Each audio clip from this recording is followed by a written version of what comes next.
আর এবার নজর রাখতে হচ্ছে গোয়ালপুকুরে, উত্তর দিনাজপুরের গোয়ালপুকুরের চাঞ্চল্যকর অভিযোগ। এসআইআর তালিকা ঘিরে এবার আতঙ্কে এক মৃত্যুর অভিযোগ উঠল। অভিযোগ তুলছেন পরিবারের লোকজন। হৃদরোগে আক্রান্ত হয়ে মৃত্যু হলেও এর নেপথ্যে মানসিক চাপ কাজ করছে বলে অভিযোগ উঠেছে। ঘটনার শোকের ছায়া এলাকায়। বিচারাধীন তালিকা ঘিরে মানসিক চাপ এবং সেখান থেকেই পরিবারের দাবি এসআইআর আতঙ্কেই হৃদরোগ। অথচ আজই বিচারাধীন তালিকা অতিরিক্ত সাপ্লিমেন্টারি তালিকা প্রকাশের কথা রয়েছে। প্রশাসনের বিরুদ্ধে অভিযোগ তুলছেন পরিবারের লোকজন। উত্তর দিনাজপুরের গোয়ালপুকুরে চাঞ্চল্য, এসআইআর আতঙ্কে মৃত্যুর অভিযোগ।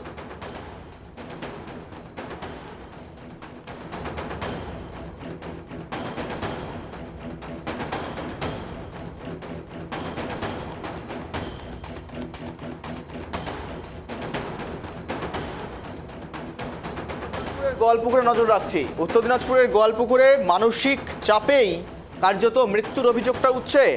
আবারও সেই এসআইআর আতঙ্কে মৃত্যুর অভিযোগ। প্রথম থেকে শুরুটা হয়েছিল এসআইআর শুরুর দিন থেকে পরপর দেখা গিয়েছে বেশ কয়েকদিন কখনো আত্মঘাতী, কখনো আবার মৃত্যুর খবর উঠে এসেছে।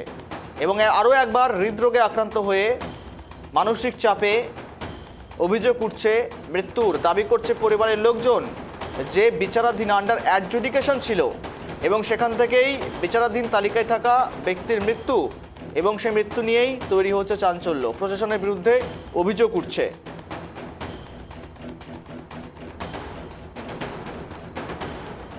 নজর রাখছে উত্তর দিনাজপুরের গোয়ালপুকুরে এসআইআর আতঙ্কে মৃত্যুর অভিযোগ তুলছে পরিবার।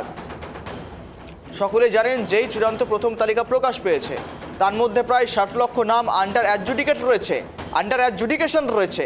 সেখান থেকে এমন এক ব্যক্তি যার নাম ছিল আন্ডার অ্যাডজুডিকেট ছিল, বিচারাধীন ছিল, আজই কিন্তু সাপ্লিমেন্টারি বা অতিরিক্ত তালিকা প্রকাশ পাওয়ার কথা ছিল এবং তার আগেই হৃদরোগে মৃত্যু, মানসিক চাপ।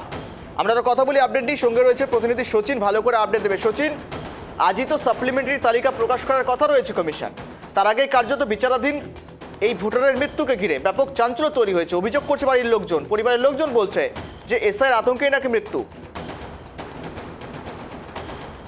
দেখো গৌরব, তোমাকে জানিয়ে রাখি, হিয়ারিং এর সমস্ত নথিপত্র জমা দেওয়ার পরও বিচারাধীন তালিকায় নাম আসার পর থেকেই আতঙ্কে ছিলেন ওই ব্যক্তি। বারবার পরিবারের সদস্যদের বলতেন কি হবে আমাদের, ভোটার লিস্টে নাম না উঠলে অন্য কোথাও পাঠিয়ে দেবে। এই আতঙ্কে ভুগছিলেন আব্দুল হাদি নামে ওই 49 বছরের ওই ব্যক্তি।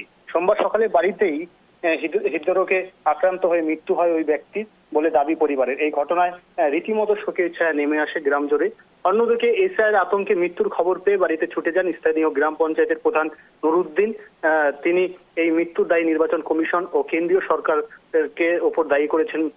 এই ঘটনায় গোটা গ্রাম জুড়ে যে শোকের ছায়া তা নেমে এসেছে। কিন্তু সচিন, কার্যত এসআইআর মানসিক চাপ, এসআইআর আতঙ্ক, একের পর এক মৃত্যু দেখেছি রাজ্যে। উত্তর দিনাজপুর থেকেও দেখা গিয়েছে, আরও একবার উত্তর দিনাজপুরের গোয়ালপুকুরে। আর সেখান থেকে বিভিন্ন শাসক দলের নেতা নেতৃত্বরা এই বিষয়টাকে কিভাবে দেখছেন, তারা কি প্রতিক্রিয়া উঠে আসছে, তারা কি বলছেন, তাদের বাড়িতে এসে পৌঁছানোর চেষ্টা করেছেন শাসক দলের নেতারা?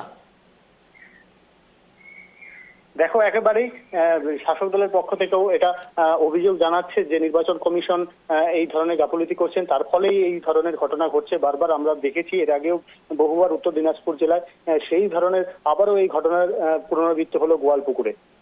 নজর রাখো, ধন্যবাদ।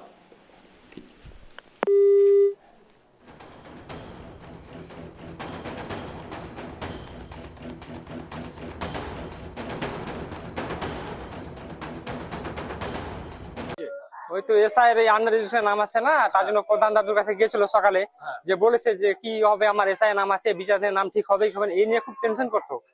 মাঠে ঘাটে যেত, আমাদেরকেও বলতো যে কি যে হবে আমাদের, সব এসআই নাম আমাদের কোথায় পাঠাবে নাকি, এই নিয়ে প্রচন্ড টেনশন করতো। তার সাথে আজকে হঠাৎ করে হার্ট অ্যাটাক করে মারা গেছে।